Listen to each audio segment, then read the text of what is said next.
La entrevista con Pedro Ferriz de Con. Central FM. Equilibrio. Y estoy en comunicación con Héctor Ramírez Barba, secretario de la Comisión de Salud en la Cámara de Diputados. Héctor, ¿cómo estás? Buenos días. Pedro, muy buenos días. Un placer saludarte a ti y al auditorio. Oye, se ha dicho que es normal que se desperdicie un número determinado de vacunas en cualquier país, ahora que se ha venido dando esta serie de campañas sobre la vacunación hacia el COVID. ¿Esto es normal, de verdad? ¿Se puede decir que es normal que 5 millones de vacunas hayan caducado estando todavía en el poder de la Federación y sin proceder a aplicarlas a las personas? Pues mira, Pedro, sin duda que no es normal. Es decir, obviamente en cualquier tipo de logística vacunal puede haber una merma. Aquí lo que pasa es que ni siquiera nos explicaron por qué se caducaron. Es decir, la normalidad tendría que verse en función de cuáles fueron las razones de la caducidad. Pues sí. Tú recordarás, y porque estoy yo contigo platicando, en mayo nosotros ya anunciábamos los problemas que estaban teniendo ellos, porque entre las vacunas que habían recibido, por ejemplo, para enero de este año, y las que habían aplicado, había 50 millones almacenadas. Y ellos seguían insistiendo en utilizar a los servidores de la nación, a estos enlaces del bienestar en los estados para hacer la vacunación, y no el sistema nacional. Entonces dijimos, esto no está bien, algo está ocurriendo. Pero luego en abril, cuando ya estaban a punto de caducar, tú recordarás también que el doctor Ruiz Vidaurra les dijo, oigan, ya la COFEPRIS autorizó extender la vida útil de las vacunas de Pfizer-BioNTech. Es decir, vacunas que caducaban en abril, se empezaron a extender su vida útil. En Michoacán, algunos papás sí dijeron, no, a mí no me la pones, porque aquí dice que ya está caduca, y aunque diga la federación que se van a extender su vida útil, pues como que no es muy razonable. Y el 10 de mayo, nosotros metimos una denuncia ante la Auditoría Superior de la Federación, porque ya les anunciábamos que al menos 15 millones de vacunas, Pedro, se iban a echar a perder, iban a quedar caducas, pero por incompetencia, Pedro, no es por la merma. Tú puedes ir viendo día a día en los informes que presentaban que el número máximo de vacunas que en teoría se pueden echar a perder porque tú llevabas un frasquito de 10, nomás llegaron 9, bueno, perdiste una vacuna. Bueno, a lo más que llegaron son 100,000 vacunas, no 5 millones, cuando nosotros documentamos que las vacunas, si no hubieran extendido esta vida útil, hubiera sido de 15 millones. Es por incompetencia, por negligencia criminal, Pedro, otra vez.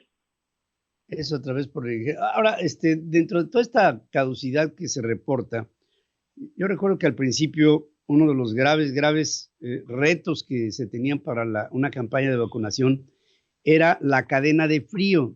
Hubo muchos comentarios que escuché del sector médico que decían que muchas personas eran vacunadas con vacunas que en las que ya se había roto la cadena de frío y por lo mismo la vacuna como tal no serviría porque ya había pasado por un proceso de deterioro que implicaba que la vacuna como tal, ponérsela o no ponérsela, vendría siendo lo mismo.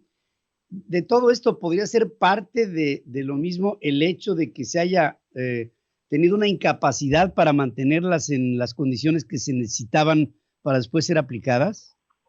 Pues, bueno, acabas de dar 3 temas adicionales, pero uno es, se caducaron en el almacén, o sea, ni siquiera salieron.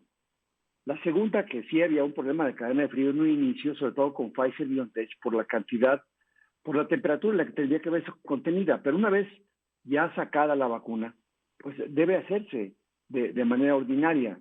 Y si en algunas ocasiones, como ocurrió en el caso de Tamaulipas, cuando llegó ya el avión con las poquitas vacunas que entregaron a Tamaulipas, se vio en los propios sistemas de control de temperatura de la vacuna que se había roto por más tiempo, y por ejemplo Coahuila no las aceptó, Nuevo León no las aceptó y las regresaron, pero yo tengo entendido que esas vacunas las aplicaron aunque hubiera roto la cadena de frío. Ahí el riesgo es para el ciudadano que en teoría está vacunado, pero en la práctica esa vacuna ya era poco efectiva, Pedro. Sí, o nada efectiva, ¿verdad? Después de todo, si las especificaciones de un laboratorio te piden una cierta temperatura, esta no se observa y se aplica una vacuna bajo otras condiciones, pues no podríamos esperar que hubiera un resultado positivo. Así es, Pedro. Y mira, esto pasa por haber roto lo que ya era un éxito en México. Es decir, en México había una Comisión Nacional de Vacunación. Si tú le hubieras dado al IMSS sus vacunas con base en su número de derechohabientes, al ISSSTE en su número de derechohabientes, a las Secretarías de Salud de los Estados o al INSABI a partir de enero del 2020, sus derechohabientes, era muy fácil haber vacunado. Este país llegaba a poner fácilmente todas las vacunas requeridas en 3 semanas nacionales. Llevamos ya 2 años casi vacunando, Pedro, y seguimos todavía que ahora siguen en el municipio Tinguindín, de 2.400 municipios que hay en México, los niños de 5 a 11 años en su primera dosis, y en el municipio vecino, pues no. Entonces, siguen con un gran desastre, 10 vacunas autorizadas, llegando a cuentagotas por diferentes vías, sin un orden lógico en la aplicación. Y obviamente, Pedro, hay que decirlo con claridad, una aplicación política de las vacunas. Cuando se iba a hacer en los temas políticos, liberaban las vacunas, que se pongan en todos lados, hasta en el metro estuvieron poniendo vacunas. Tú recordarás cuando fue la votación para la revocación de mandato, por ejemplo, que había 30 millones almacenadas y en ese momento armaron una semana urgente de vacunación, pues con fines francamente políticos, Pedro. Sí, sí. Y fíjate que en ningún momento hasta ahora se le dio al sector privado la capacidad de poder coadyuvar en un esfuerzo de vacunación. Si tienes una pandemia enfrente, lo menos que se podría esperar es que toda la sociedad pudiera haber acudido al esfuerzo de vacunación en la medida de sus capacidades. Y esto otra vez se volvió a tomar como un boleto de carácter político para que solamente fuera el sector público y el gobierno, pues, el que vacunara. No así, imagínate la cantidad de farmacias, laboratorios, hospitales, clínicas privadas que pudieron haber coadyuvado en este esfuerzo y que lo hubieran hecho, además todos lo hubiéramos hecho con un enorme entusiasmo. Esto no se dio y no era un tema de carácter político, era un tema de carácter de salud, de vida. Muchas personas por no haber recibido esto en tiempo y forma, pues o enfermaron o murieron, Héctor. Y aquí, pues el gobierno no dio su brazo a torcer y nunca compartió esa responsabilidad con el sector privado.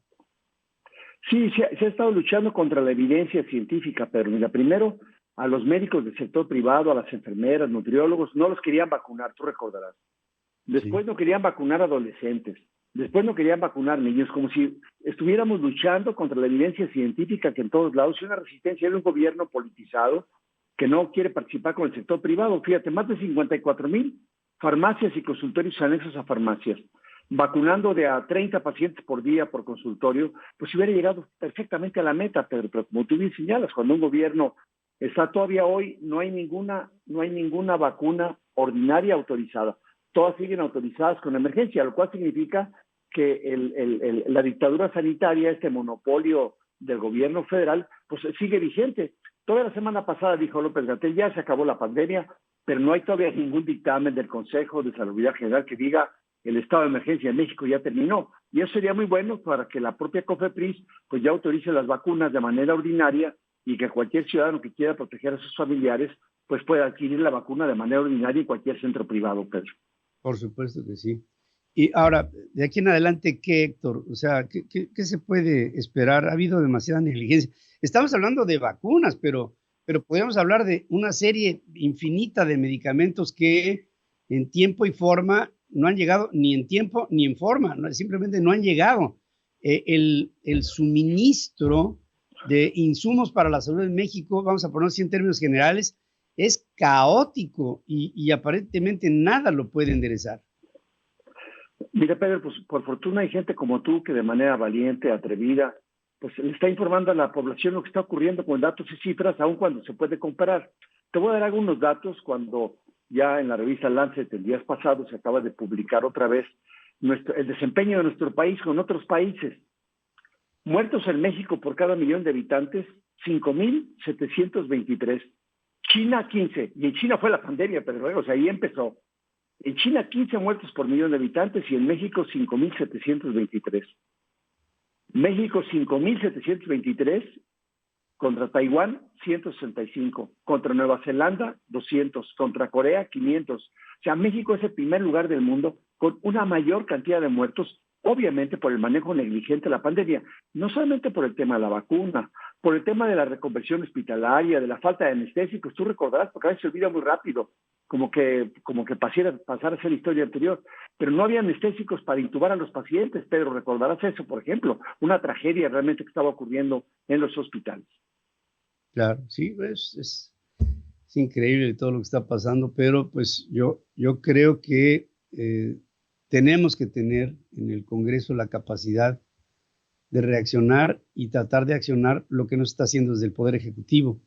Espero que siga habiendo de parte de ustedes una constante observancia y una presión para que pronto podamos tener un sistema de salud, ya no como el danés, me conformo con el que teníamos, que claro, pues, en fin, son de estas cosas que a veces no puedo entender por qué no hay una mayor capacidad de respuesta de la sociedad tan desatendida ante tantos problemas de salud que estamos enfrentando. Pero fíjate, Pedro, que la única vez que quiso ir López-Gatell fue a la Junta de Coordinación Política y se levantó a los 10 minutos porque se le empezó a cuestionar. Nunca ha habido una sesión en el Congreso, en la Cámara de Diputados, en los 4 años, Pedro, en los últimos 2 años de pandemia, tan siquiera para hablar del tema en la Comisión de Salud o en la Comisión de Seguridad Social o en la Comisión de Presupuesto. De ese tema no se ha hablado. Morena, el Verde Ecologista y Partido de Trabajo se oponen a hablar de esto, pero nosotros como Acción Nacional seguiremos insistiendo en presentar las evidencias. Y yo sí creo que en un futuro próximo, Pedro, y tú tienes mucha experiencia también ya en eso, tendría que haber una comisión de la verdad, así como lo ha habido para Ayotzinapa por la cantidad de jóvenes que fallecieron. Pues tenemos más de 700,000 muertos en México, pero pasando este tiempo, porque ni la Auditoría Superior ha avanzado con nuestra denuncia, ni las denuncias penales que hemos puesto, ni las denuncias que hemos hecho ante la CNDH. Este gobierno está bloqueando todas las acciones que tienen que ver con la transparencia, pero llegará el momento en que a ellos les va a llegar el poder de la justicia, porque esta negligencia criminal con la que han actuado no puede ser perdonada, Pedro. No puede ser, pero es un acto, perdón lo que voy a decir, es un acto criminal, reiterado. Héctor Ramírez Barba, te mando como siempre un abrazo y mi compromiso con tu compromiso y el de muchos mexicanos de bien que estamos tratando de buscar el mejor camino para México. Te abrazo y gracias por estar aquí conmigo esta mañana. Muchas gracias. Ojalá que sí, que ya no estemos manejándonos tan vergonzosamente en el tema de salud, querido Pedro. Un abrazo al auditorio. Gracias. Héctor Ramírez Barba, al frente de la Comisión de Salud en la Cámara de Diputados. Sigue escuchando a Pedro Ferriz de Con. Central FM.